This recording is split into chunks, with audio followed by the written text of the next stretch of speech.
Tracy Sabol tonight on EWTN News Nightly. A lot to discuss. Vice President Harris sits down for her first major interview since moving to the top of the ticket.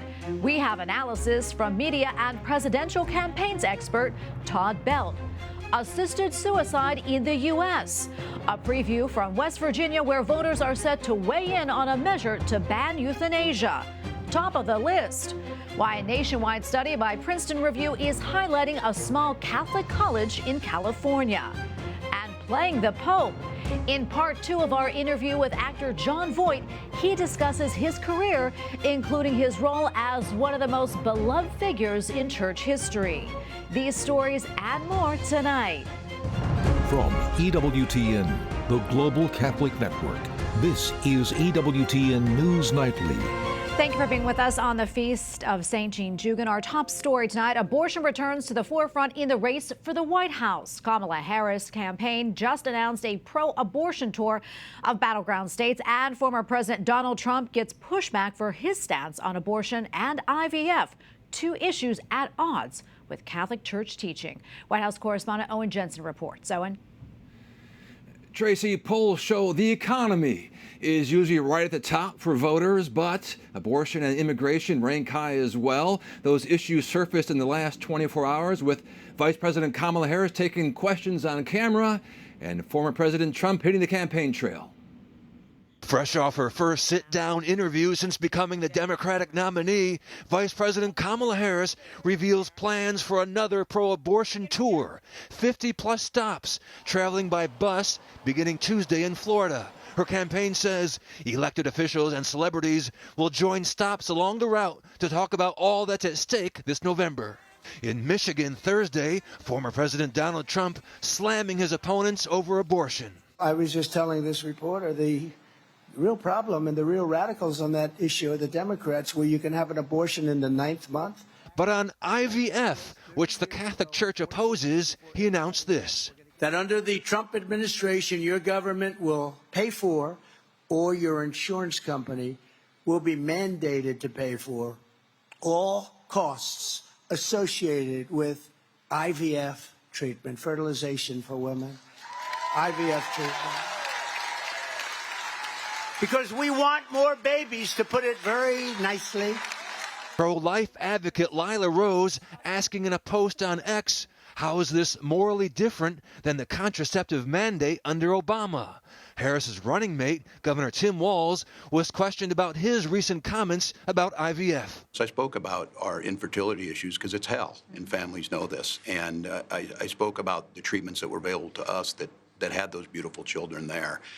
That's quite a contrast in folks that are trying to take those rights away from us. During the joint interview, Harris was also confronted with the current economy. Prices, in particular for groceries, are still too high. The American people know it, I know it. Harris says she recognizes the problem with immigration, too. I believe there should be consequence. We have laws that have to be followed and enforced that address and deal with people who cross our border illegally. Also tonight, Florida's 6-week abortion ban, the Heartbeat Protection Act. Former President Trump told NBC he thinks the 6 weeks is too short and there needs to be more time. As for how he'll vote on Amendment 4 in Florida, which would invalidate that state's pro-life protections, his campaign says Trump has not yet said how he will vote on that ballot initiative. At the White House, Owen Jensen, EWTN News Nightly. All right, thank you, Owen. And for analysis of last night's interview, we turn to Dr. Todd Bell, professor and political management program director at the George Washington University. His research and writing focuses on the mass media and presidential campaigns. Dr. Bell, great to have you back on. Your thoughts on last night's interview, the very first for Vice President Harris since becoming the Democratic presidential nominee. Do you think that it lived up to its hype, or did you think it fell flat? Well, thanks for having me on again. It's great to be with you, and good evening to your viewers. I thought it was just kind of flat, actually. There was a lot of speculation that Harris might, do something that would undermine her campaign, or would make a gaffe. She didn't do that, but she also didn't really make the most of this as an opportunity. During the convention, she talked about this opportunity economy. She talked about getting tough on our adversaries internationally. But I wanted to hear some more meat on the bones. I wanted to hear more of what her policies would be. And she didn't really exactly do that. She was kind of part way here and there. And I think the reason for that was pretty strategic, that she really just didn't want to alienate any voters. Yeah, and what about the format of the interview? Taped instead of live, and with her running mate, Tim Walz, instead of one-on-one with the interviewer. How do you think that played to the audience? Well, for the audience, I think it looks like you have a crutch, and that's just not what you want to do. If Kamala Harris wants to go out there and say she's ready to be the commander-in-chief, she should probably be doing that on her own. I think this was really a mistake by her campaign. As we saw during the Democratic convention, she is a good speaker and she can do that, but she just didn't. I think she really wanted to introduce Tim Walz as well as herself, but I think that it really underplayed her hand. Yeah, what were your big takeaways from this interview? Well, I think the big takeaways are really that Kamala Harris isn't giving us a whole lot in terms of what she plans to do. Again, I think that's strategic. She has talked a little bit about how she has changed her positions on issues, but not changed her values. I think that that's one way of trying to have it both ways, especially on the issues of fracking and a couple of other issues that she talked about. And the issue of race, she wanted to get past it. And I thought that was very Obama-esque, as it were, in terms of saying, next question, please, when that issue came up. It shows that, she wants to not make this an issue. And if somebody else is making an issue, it's their problem, not hers. Yeah, and if you were advising her, Todd, on her media strategy, what would you tell her, especially with the election? I mean, it's less than 3 months away now. Mm-hmm. Well, I think her media strategy has been really held close to the vest. She's just not getting out there and doing the types of interviews and question and answer with reporters that will prepare her for that big debate on September 10th. And we know that she's going to get hostile questions on September 10th, not just from the moderators, but also the other guy on stage with her. Yeah, and I was going to say that. I mean, that is coming up. What would you advise her in order to get ready for this? Well, she needs to get ready by describing exactly what she wants to do with her policies. We know what Donald Trump will do. He had a whole term in office, and there's a saying in politics that you can't beat something with nothing. She does have a big ally there in Tim Walz, and he's really good at explaining policy. She needs to work together with him and get her notes together and start talking about what an America would look like under her leadership and how it will be better for common Americans. Okay, we're going to leave it right there. Dr. Todd Bell, thank you so much for coming on. Always appreciate it. Thank you. Good to be with you.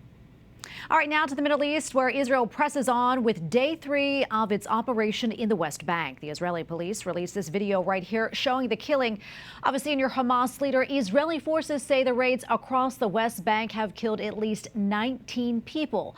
The Hamas-run Gaza Health Ministry says more than 600 Palestinians have been killed just in the West Bank since the war with Hamas began. Startling new data shows the extent of human trafficking and kidnapping in Mexico. According to official data, since 1952, at least 115,000 people in Mexico have disappeared.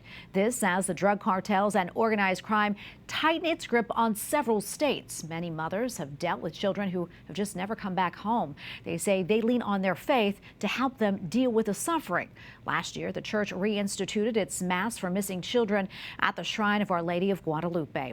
One Catholic bishop in Mexico told the Associated Press, quote, "The numbers of disappearances keep rising and the government doesn't do anything about it. So where the state is absent, the church offers guidance."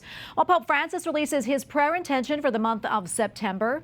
Si tomamos la temperatura del planeta, nos dirá que la Tierra tiene fiebre. The Holy Father invites the faithful to listen with their hearts to the cry of the earth. Pope Francis says our planet is sick. He also asks us to fight against poverty and do what we can to protect nature. The Holy Father is only a few days from the longest journey of his pontificate, and the duration is part of the reason there is an added emphasis on security. Tribal violence has recently been reigniting in the Papua New Guinea, and one of the 4 countries that the Holy Father is set to visit. EWTN News Vatican correspondent Colin Flynn recently interviewed the nation's only cardinal. Here's a preview. So there are some places still that is very vicious and very strong. Really? Yeah, and that is up in the highlands. And what would happen in those tribal areas in the north? You see, one of the dioceses that was very kind of, and good people and so on. And it was kind of, we thought that things were okay and so on.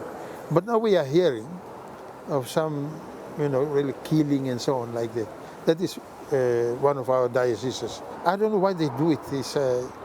It's really hard to understand. For me, it's hard. I'm hearing. Yes. But it's hard for me to understand why. And it's about the same time, close to, that the SVD missionaries were there. The missionaries came. They did good works, and so on. But how this is coming up again, I don't know what is really, because I think the values that the missionaries came and brought, I'm not sure if the young ones are keeping to it. And for more on the upcoming papal trip to Southeast Asia, tune in to EWTN News in Depth tonight at 8 p.m. Eastern. And we have a lot more still to come here on EWTN News Nightly, including we need to stress this for parents. Adam Stani takes a closer look at an age-old problem for those raising children. And West Virginia will vote in November to ban euthanasia. We have the details.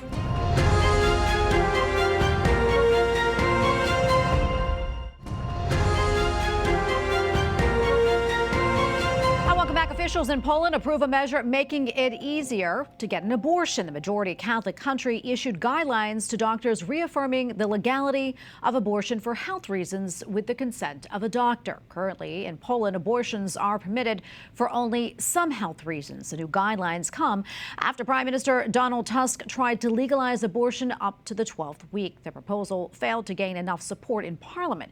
Tusk says that he is looking for other ways to increase access to abortions. In West Virginia, life and death will be on the ballot in November. When Mountain State voters head to the polls, they will be asked to vote yes or no on West Virginia Amendment 1. The measure would prohibit people from participating in, quote, the practice of medically assisted suicide, euthanasia, or mercy killing of a person. While euthanasia is already illegal in West Virginia, state lawmakers say this pro-life measure would make it permanent.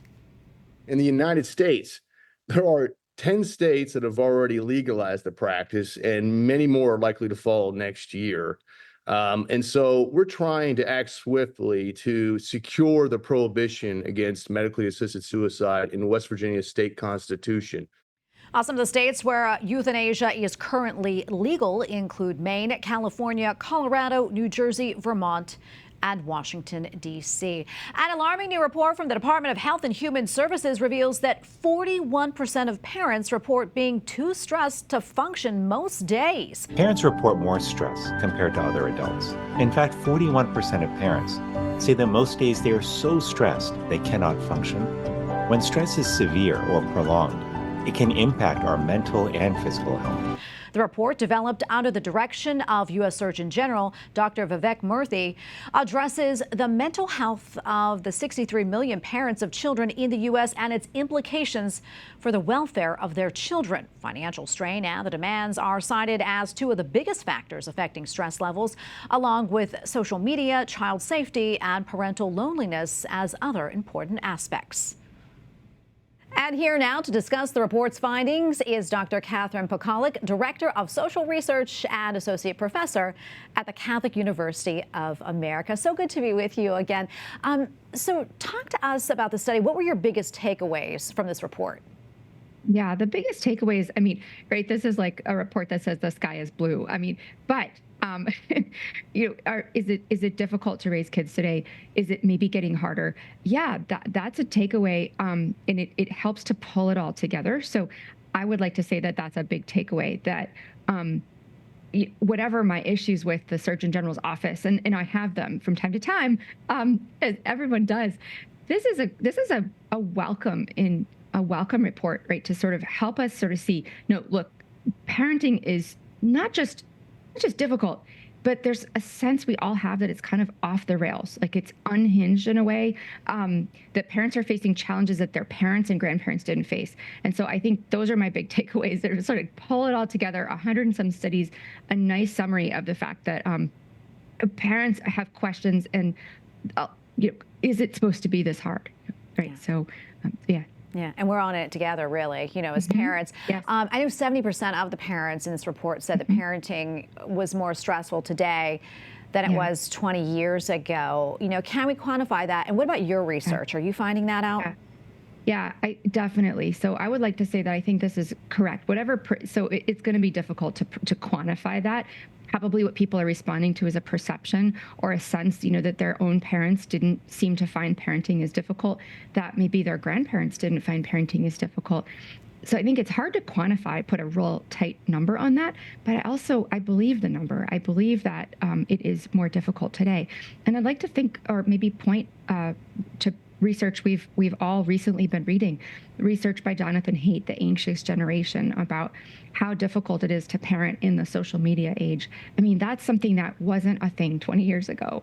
And it introduces you just completely bizarre challenges to parenting. So I think that's a true thing. You know, I want to ask you this. What are a few practical things maybe that parents can do to lower their stress? Yeah, I think number one, they should identify and reach out to parents that they believe have been successful.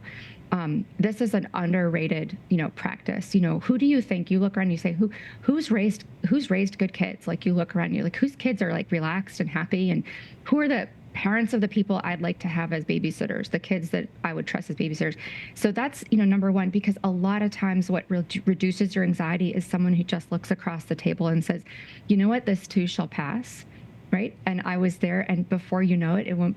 And that seems like maybe a small thing. It's like it doesn't change anything. Oh, it really does. So I think number one, to reach out and form friendships if possible with people who've been successful parents. Yeah, and Katherine, let's talk about this from a Catholic perspective, right? Parenting from a Catholic perspective. Yeah. Give us some tips there. And what about the church? I mean, are there resources that can help us during this time? Yeah, for sure. I mean, as a Catholic, and I think the Catholic perspective, I mean, number one, the guardian angels. So this is something, I think it's like a neglected resource. We know that each of our children has a guardian angel, and that God provided these guardian angels precisely to prevent them from being dead in a ditch, right? And so, you know, I'm about to send 3 of my sons off to a school where they're going to commute by car, and I think about the Beltway around the Washington area, and I think, oh, you know, it could be bad. They could get in an accident. But just to really get in touch with the guardian angels of your children, to pray to them each morning and to entrust their safety to the angels. So I think like this is vastly underrated. Padre Pio talked about this a lot, the guardian angels of our children. Well, Katherine, thank you so much for your time. We really appreciate it. Good to be with you. God bless. Yeah.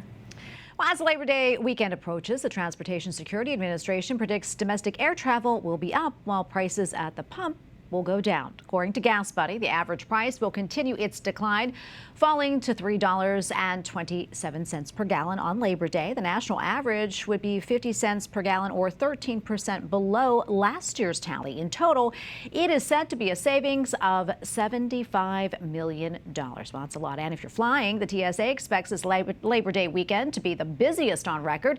From the period of August 29th through September 4th, it forecasts 17 million air travelers. So, as they say, pack your patience. Do not forget that.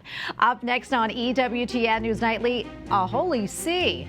In part 2 of our interview with Hollywood star Jon Voight, he tells us more about his career and what it was like to play John Paul II.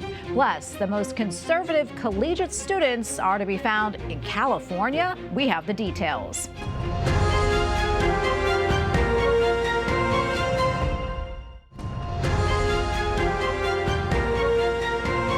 A study from Princeton Review says the most conservative collegiate students in the country are found at a Catholic school in California. The study says Thomas Aquinas College is ranked #1 for most conservative student body. Princeton Review ranks nearly 400 U.S. colleges in several categories based on responses to student surveys. TAC, as it is known by students and alumnus, is a small liberal arts school in Santa Paula, California. Students adhere to a dress code, and faculty are called tutors, not professors.